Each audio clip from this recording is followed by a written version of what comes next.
Tiene la palabra el profesor Fernando Pérez.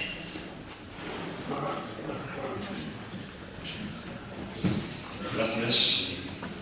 Buenos días. Gracias, Clara, por la presentación. Sobre todo, está claro que cuando dejas a alguien que diga lo que quiera, dice cosas mucho más bonitas. Quizás una argumento a favor de la ilustración, de dejar a la gente en libertad. No sé si el único, vamos a ver. Y gracias también a los organizadores del Congreso por hacerlo también, por contar conmigo, y ya sabéis que lo que organizáis los alumnos tiene para mí un valor especial y siempre tendréis mi apoyo en la medida de lo posible. No creo que sea mucho. Bien. Voy a entrar directamente en materia. La ilustración es el autoculpable y penúltimo sueño de grandeza de la civilización occidental.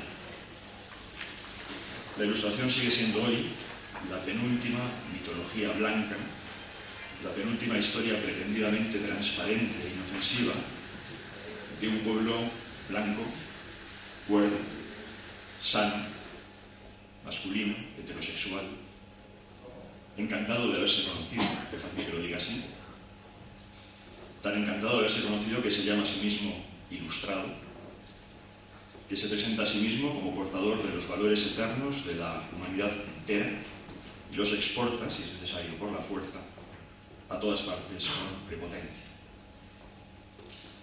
Allí donde la ilustración se proclamaba época de la crítica, puede leerse, sin embargo, también como mitología de la universalidad, de la equiparación y del consenso.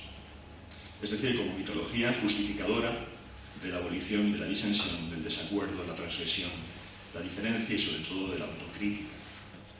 Mitología que imbuye su propia negación en una reafirmación de sí misma, aparentemente sin dejar restos.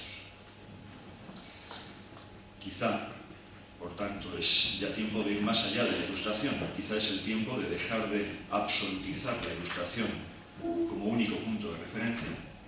Quizá estamos llamados, estamos comprometidos a no darnos ya por ilustrados, a no considerarnos ya más mayores de edad, a no sentirnos autoculpables de la falta de ilustración.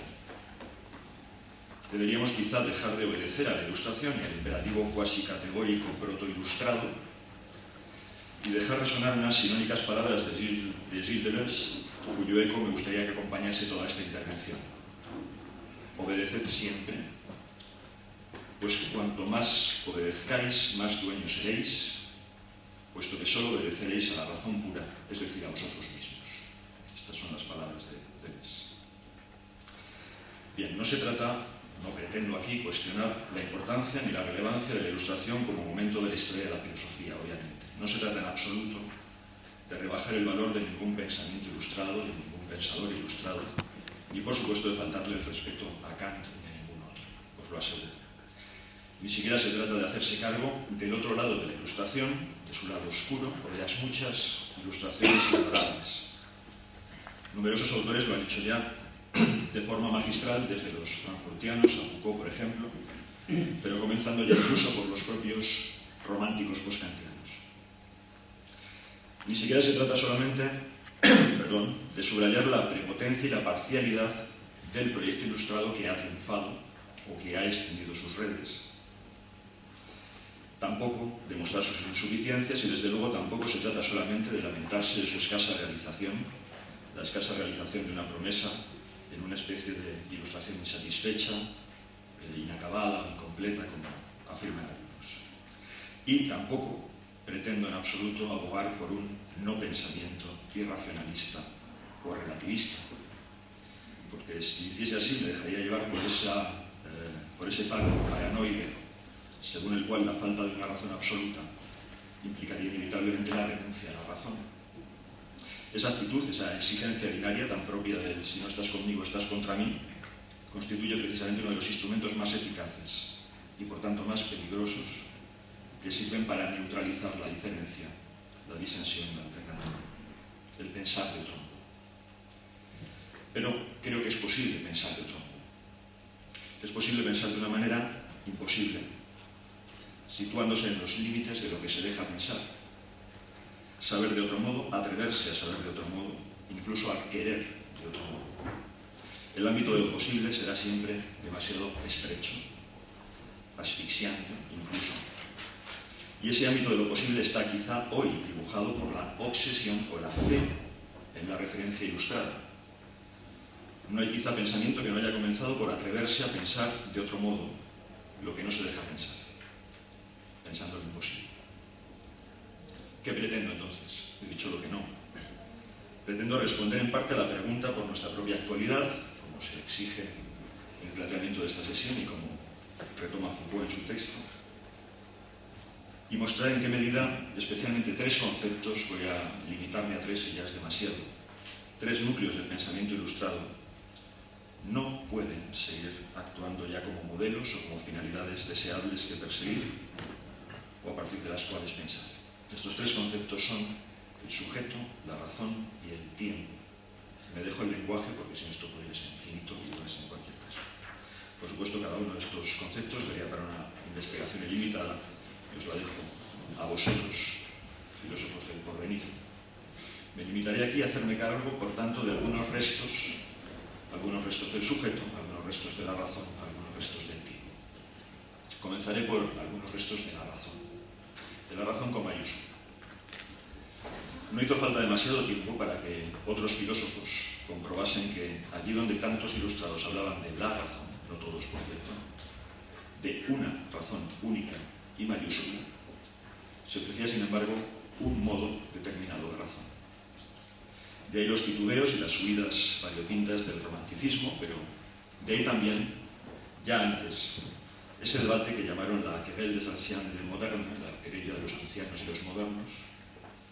En este debate, sostenido en el entorno de la Academia Francesa, ya a finales del siglo XVII, los antiguos o clásicos, en el bando de Boileau, defendían un arte imitativo y sometido a reglas, siguiendo el canon de la antigüedad, mientras que los modernos, que era el lado de Gaulle, pretendían liberar al artista y al humanista de cualquier canon, precisamente para permitirle hacerse cargo del tiempo presente. Se enfrentaba entonces el modelo de la belleza clásica y mimética, por un lado, con el naciente poder del genio artístico y la potencia de la imaginación. En el trasfondo se enfrentaba la noción de autoridad con la noción de progreso. Un primer triunfo de los modernos, por ejemplo, para que veáis por dónde iban los tiros, consistió en lograr que los monumentos públicos empezasen a llevar las inscripciones en francés y no en latín. La querelle, por tanto, parecía aceptar una cuestión puramente estética, pero como siempre pasa en la estética, llevaba consigo una alternativa más profunda en cuanto a la actitud del creador, del humanista e incluso del pensador. La actitud reproductiva, el pensamiento reproductivo, sometido a reglas clásicas, por un lado, y por otro, la actitud moderna, la que se hace cargo del presente, y en nombre de un mundo por venir pone la razón al servicio de un proyecto e incluso libera para ello la imaginación. Se oponía entonces la concepción de una belleza ideal y atemporal a algo así como tomar en cuenta el gusto parisino de la época, es decir, lo que hoy llamaríamos una especie de concesión a la moda. Nadie venció en esta querella. Boileau y Perrault se abrazaron, se hicieron las paces en la Académie Française en 1694. Y sin embargo, la disputa concernía a los márgenes de libertad dentro, subrayo el dentro de la República de las Letras, dentro incluso de la Academia Francesa, y siempre con la perspectiva de servir mejor al Estado. Ninguno pretendía colocarse fuera de él. Y en ese momento, además, pretendían dar brillo, dar luz, iluminar mejor al reinado de su majestad Luis XIV, protector de esa academia. Y con este hacer las paces, el progreso se convirtió en autoridad y entró en la academia. De algún modo, quizá otra respuesta distinta a este debate está bastante tiempo después en la concepción de lo moderno que caracteriza Baudelaire con el lema «hay que ser absolutamente modernos». Baudelaire, lo subraya también el texto de Foucault, pide hacerse cargo del momento presente de un modo distinto, aceptando la fugacidad, lo transitorio, lo contingente. La fría razón moderna deja paso para ello, en Baudelaire, a la capacidad de extraer lo eterno del instante a través de una labor que en este caso tiene que ser artística o poética.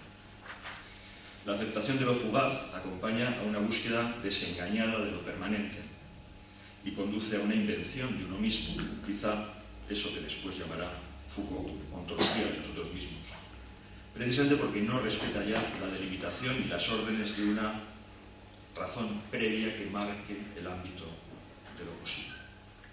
Cito a Foucault: la modernidad baudelairiana es un ejercicio en el que la extrema atención puesta en lo real se confronta con la práctica de una libertad que simultáneamente respeta y viola lo real. Hasta ahí la cita. Pues bien, quizá la razón poética se ofrece como bandera de libertad y de autoinvención allí donde una determinada razón ilustrada, que es la triunfante, se muestra incapaz de aceptar la disolución, la fugacidad, la contingencia y sacrifica cualquier objeción a la realización de su proyecto histórico. Bien, 200 años después de todos estos debates ilustrados, no sé si estamos de nuevo en una especie de guerrilla de los antiguos y los modernos. No sé si los antiguos son quizá hoy los partidarios de mantener la ilustración triunfante o de satisfacer por fin una ilustración inacabada, y los modernos, los que se hacen cargo de la fugacidad, intentan inventarse a sí mismos. Tienen que ir entonces más allá de esos proyectos ilustrados, de esos ideales, y por tanto de lo que podríamos llamar unas restricciones en el modo de razonar. 200 años después del artículo de Kant, Michel Foucault escribió, no en el texto que estamos citando siempre, en el prefacio de Las palabras y las cosas, esta pregunta: ¿qué es imposible pensar y de qué imposibilidad se trata? ¿Qué ha pasado para que alguien pueda plantearse la labor de la filosofía así, en vez de la posibilidad de lo que se puede conocer, definir, etc.? ¿Qué es imposible pensar y de qué imposibilidad se trata? Pues lo que ha ocurrido es que una razón que se presentaba a sí misma como omniabarcante, omnisciente, una razón que supuestamente controlaba y gobernaba el ámbito de lo pensado y lo posible, es decir, todo, ahora quiere hacerse cargo de lo que le resulta imposible pensar. La pregunta crítica por las condiciones de posibilidad del conocimiento de la acción se ha transformado en las condiciones de limitación y de imposibilidad. Y ello ha ocurrido así, quizá especialmente por dos motivos. Uno, eso que, como está escrito en un grabado de Goya, el sueño de la razón ha producido monstruos. Dicho de otro modo, nada más pretendidamente universal, sistemático, ordenado, coherente, que un ejército de nacionalsocialistas desfilando en Nuremberg. Sé que esto es un poco pamfletario, pero me entendéis. Y dos, la temporalidad, el espesor del lenguaje y la historicidad han interrumpido el sueño de la razón, de modo que en Foucault, pero no solamente en Foucault, lo que se deja pensar es diferente en cada momento de la historia, como lo son los conceptos o las acepciones de los conceptos, y por mucho que pretendan ser eternos, en cada momento hacen posible pensar e incluso construyen una determinada realidad, y por lo mismo impiden pensar lo que no se ajusta a sus contornos. 200 años después, por tanto, quizá tenemos que ser críticos con los supuestos del propio pensamiento crítico, en lo que, por ejemplo, Derrida ha llamado una actitud hipercrítica. En uno de sus últimos escritos, dedicado precisamente a el mundo de las luces por venir, dice esto: la deconstrucción, si algo semejante existiese, seguiría siendo ante todo un racionalismo incondicional que no renuncia nunca, precisamente en nombre de las luces por venir, en el espacio por abrir de una democracia por venir, a suspender de una forma argumentada, discutida, racional, todas las condiciones, todas las hipótesis, las convenciones y las presuposiciones, a criticar incondicionalmente todas las condicionalidades, incluidas las que se aplican todavía en la idea de crítica, a saber la del Finein, la de la crisis, la de la decisión y la del juicio binario dialéctico. Hasta aquí la cita. Es decir, la noción de crítica no carecía de presupuestos. El carácter binario de los conceptos, el mantenimiento de la lógica del tercio excluso, todo es blanco o negro, verdadero o falso, estás conmigo, estás contra mí, la fundamentación en una supuesta naturaleza humana estable y universal, Y además el supuesto carácter desinteresado e inocente del pensamiento, esa herencia de la teoría clásica, que quizás solamente el marxismo empezará a cuestionar realmente. La noción de crítica kantiana se preguntaba entonces por las condiciones de posibilidad de una razón que de antemano se había proclamado omnipotente y se había escrito con mayúsculas, cómplice por demás de una libertad igualmente a priori con mayúsculas. Razón y libertad constituían los rasgos definitorios y definitivos de ese sujeto moderno, fundamentante, sustantivo, que ha servido de suelo a la democracia liberal y a muchas otras consecuencias. Un sujeto, por cierto, que siempre se ha dado por presupuesto, pero que sin embargo desde el siglo XVIII, desde antes, la filosofía no ha dejado de seguir buscando desesperadamente, y muchas veces sin encontrarlo nunca. Con todo, parece al repasar las lecturas de la Ilustración que desde Kant se han sucedido, como si algo sustancial del quehacer filosófico se hubiese vinculado a esa exigencia racional, racionalista y racionalizante ilustrada. Por no hablar de los que siguen todavía hoy intentando dar satisfacción a una Ilustración cuya principal virtud será quizá permanecer insatisfecha. Se mantiene a la vez un discurso continuamente distanciado con respecto a la Ilustración, y yo creo que en este congreso lo hemos visto. Ha habido innumerables críticas, tomas de postura. Casi nadie ha dicho que está todo bien.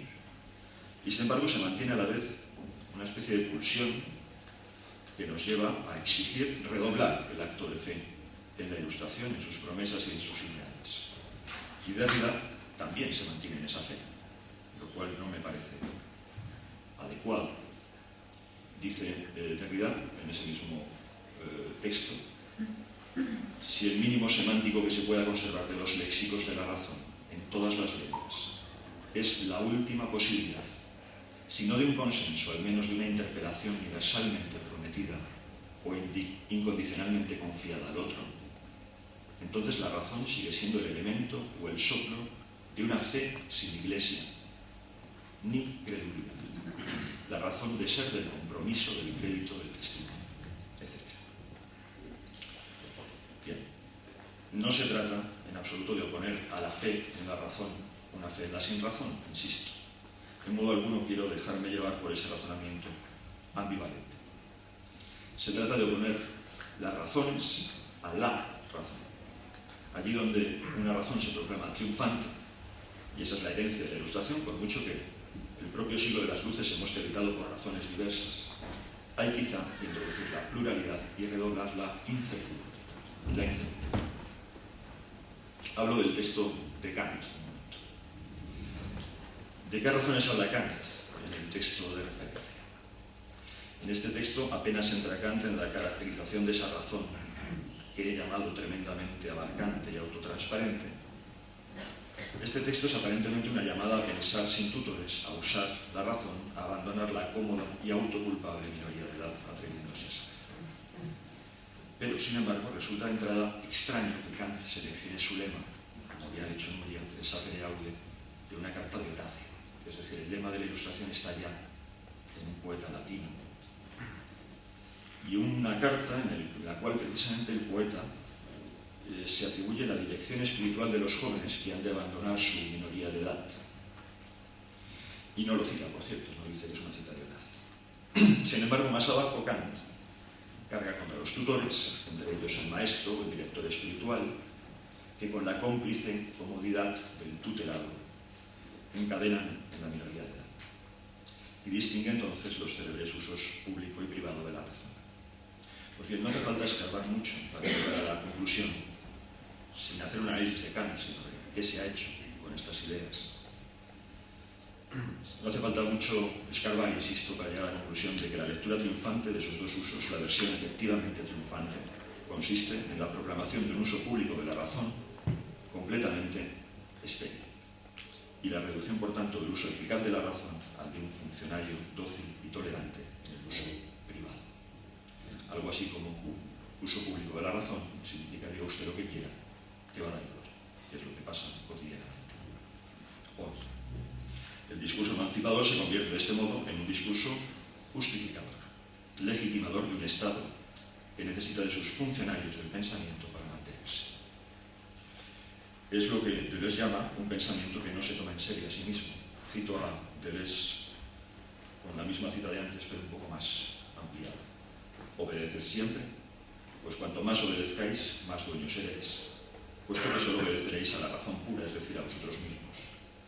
Desde que la filosofía se ha atribuido el papel de fundamento, no ha cesado de bendecir los poderes establecidos y de calcar su doctrina de las facultades de los órganos de poder de Estado. El sentido común, la unidad de todas las facultades como centro del cogito, es el consenso de Estado llevado al absoluto. El pensamiento solo pide eso, que no se le tome en serio, puesto que de esa manera puede pensar mejor por nosotros y engendrar siempre sus nuevos funcionarios. Esto dice Deleuze. Es decir, parece como si una consecuencia bastante desagradable del planteamiento kantiano, de la cual no tiene en absoluto por qué ser culpable Kant, sea que la razón pura pasa a ser el nuevo tutor aparentemente desinteresado e inocente. Segunda parte, los restos del yo. No me va a dar tiempo. A ver, el yo ilustrado es un sujeto coherente, continuo y culpable. Tomando la expresión de la primera frase del texto de Kant, Selbstverschuldeten Unmündigkeit, es decir, esa minoría autoculpable, podríamos decir que el sujeto moderno es un Selbst, un sí mismo, schuldig, culpable. Un sí mismo culpable, endeudado, que no está en paz, es otra de las traducciones de schuldig. Autotransparencia del Selbst, esa es la idea de ilustración, autosuficiencia, además, autonomía, pero una autonomía transida siempre por la sombra de una posible culpabilidad. ¿Por qué? La autonomía consiste, lo sabéis perfectamente, y hay voces mucho más autorizadas para hablar de Kant que yo, consiste en ser súbdito solamente de la razón pura, depurada, es decir, como dice irónicamente Deleuze, de uno mismo. Pero un uno mismo depurado, muy depurado. Y como esa depuración nunca será suficiente, nunca sabremos si realmente somos solamente súbditos de una razón pura y de una voluntad suficientemente depurada, y de ahí la amenaza constante de la culpa. Ya no es necesario que haya un Dios culpabilizador, fijaos, ni un sacerdote, un profesor, un padre, que actúen como guía espiritual y que tengan la exigencia y el chantaje de la culpa. Para ahorrar personal, ahora la amenaza y la vigilancia se han interiorizado. La ejerce el Selbst sobre sí mismo. Y en la propia vigilancia va implícito además el castigo. La buena voluntad será, en esta lectura, que es una lectura parcial, la voluntad dócil y funcionarial que se domestica a sí misma, pensando que solamente a sí misma obedece, y que en este mismo gesto de autoamansamiento va configurando la autosuficiencia, la autonomía del yo. Un gesto que por lo demás consiste, casualmente, en conseguir los mismos efectos del cristianismo, es decir, un cierto proceder ascético y depurador, en un sometimiento de las inclinaciones y un triunfo sobre lo patológico. Hay un texto de Kant, de la Fundamentación, que dice esto. Así hay que entender, sin duda, los pasajes de la Escritura, en donde se ordena que amemos al prójimo incluso al enemigo. En efecto, el amor, como inclinación, no puede ser mandado. Pero hacer el bien por deber, aun cuando ninguna inclinación empuje a ello y hasta se oponga una versión natural e invencible, es amor práctico y no patológico. Amor que tiene su asiento en la voluntad y no en una tendencia de la sensación, que se funda en principios de la acción y no en tierna compasión. Y este es el único que puede ser ordenado. Hasta aquí la cita. Pues bien, algunos pensamos que un amor que puede ser ordenado y decidido no es un amor. Una amabilidad deducida por deber no es una amabilidad. Respetar al otro por deber quizá implica no respetar al otro. Es decir, que a veces la ley y el acto austric por deber anula el valor moral. Se va configurando así una especie de yo dócil que por cierto es el mismo que extiende sus caprichos y su egocentrismo en esta época llamada supuestamente posmoderna. Una de las características de esta supuestamente época posmoderna suele decirse que es la extensión y la absolutización del ego. Más bien me parece una forma tardía y envejecida de esa centralidad del sujeto, es decir, un cogito ya casi demente. Dicen muchos comentaristas que ese yo narcisista y egocéntrico se encuentra dentro de sí solo con un vacío, falta de solidez, falta de fundamento. Sin embargo, ese vacío en la realización fiel del yo moderno sigue sintiéndose como carencia, falta, culpa una vez más, porque seguimos echando de menos una cierta completitud, una saturación, un fundamento del yo uno mismo.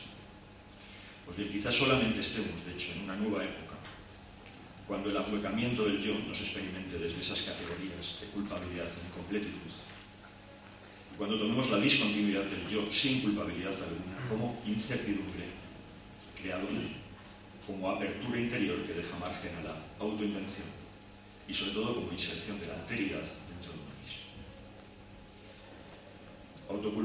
Autoculpable por tanto es el sueño de grandeza de Occidente, culpable no solamente de falsas promesas y de tener información privilegiada, culpable de hacer que nos creamos culpables para hacernos mejores súbditos. Ese yo discontinuo e incierto por el que abogo, el que encuentra dentro de sí no un vacío, sino un desgarramiento que le lleva a abrirse a la alteridad y a la diferencia, se hace a sí mismo haciéndose escritura, relato o invención.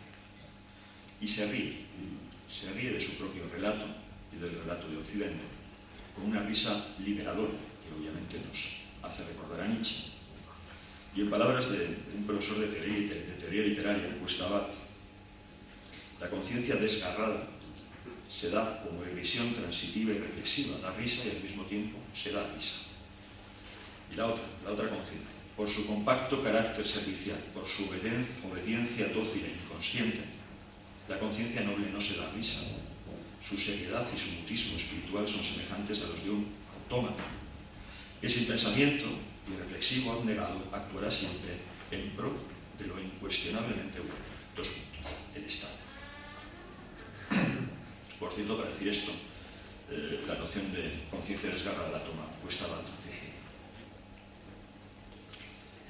Tercero, los restos del tiempo. Voy acabando. Quiero hacer brevemente dos recorridos, ahora ya sí muy breves de verdad, por los restos del tiempo. Uno por los restos del tiempo histórico, otro por los restos del tiempo vivido, perdido, recuperado, dilapidado, huido, llamadlo como queráis. Primero el tiempo histórico. No es necesario extenderse mucho sobre la manera en que la Ilustración doma el tiempo histórico. El lema de Benjamin sobre la historia escrita siempre por los vencedores es suficientemente expresivo, no voy a añadir más. La Ilustración es una historia más de vencedores, legítima un estatus, obvia lo que no se deja subsumir en su proyecto, justifica con ese mismo proyecto todos los efectos colaterales, es decir, las víctimas. La Ilustración no solamente exige la cena en un tiempo lineal y progresivo, dotado de un origen, un desarrollo armónico y un fin. No solamente prefigura el fin, la finalidad y la realidad a la que debemos dirigirnos, y ello en nombre de la libertad, curiosamente.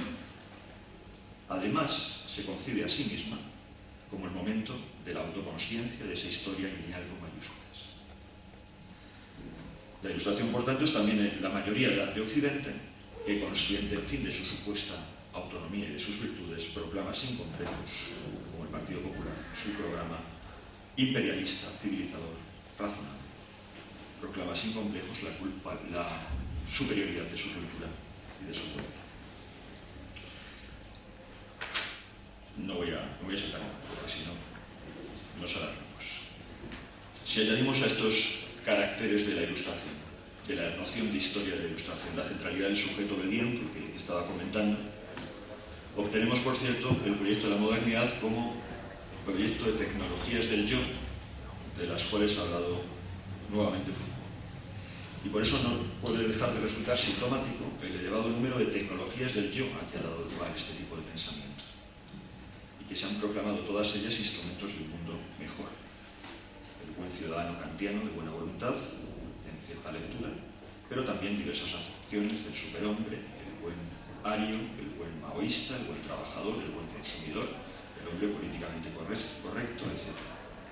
Tecnologías del yo que, por lo demás, han desembocado todas ellas en una forma de ver la realidad y de concebirse a sí mismo y a los demás, digamos, políticamente correcta o adecuada, y hacen buena la frase de Sloterdijk, que, precisamente retomando la carga de Heidegger contra el humanismo, dijo aquello de una lectura adecuada a mansa.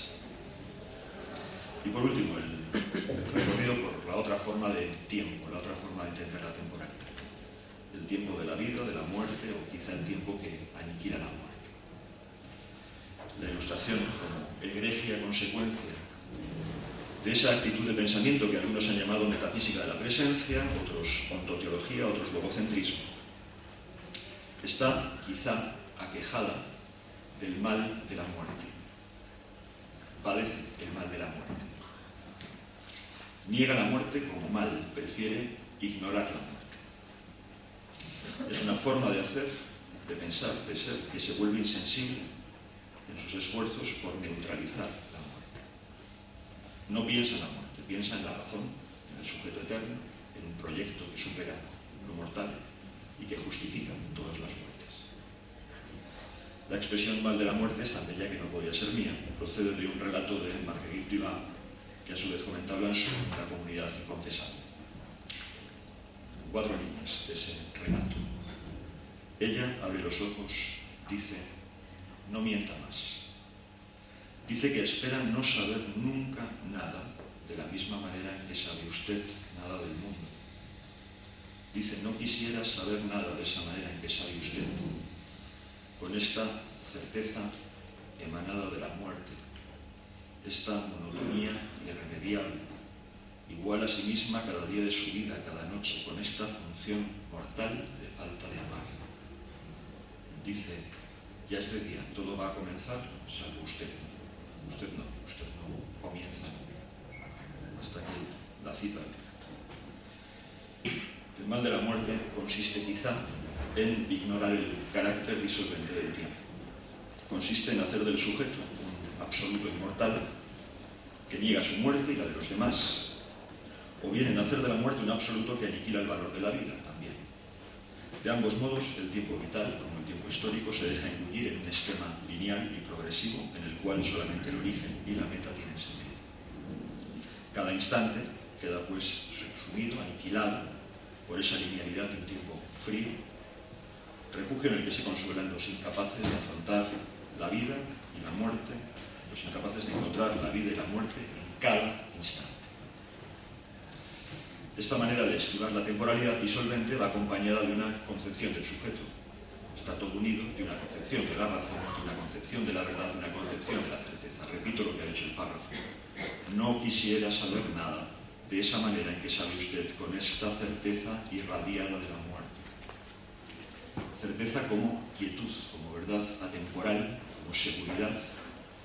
Formas de seguridad que se logran solamente esquivando el tiempo, ignorando la muerte, o más bien matando, momificando, como decía Nietzsche, todo lo que se toca.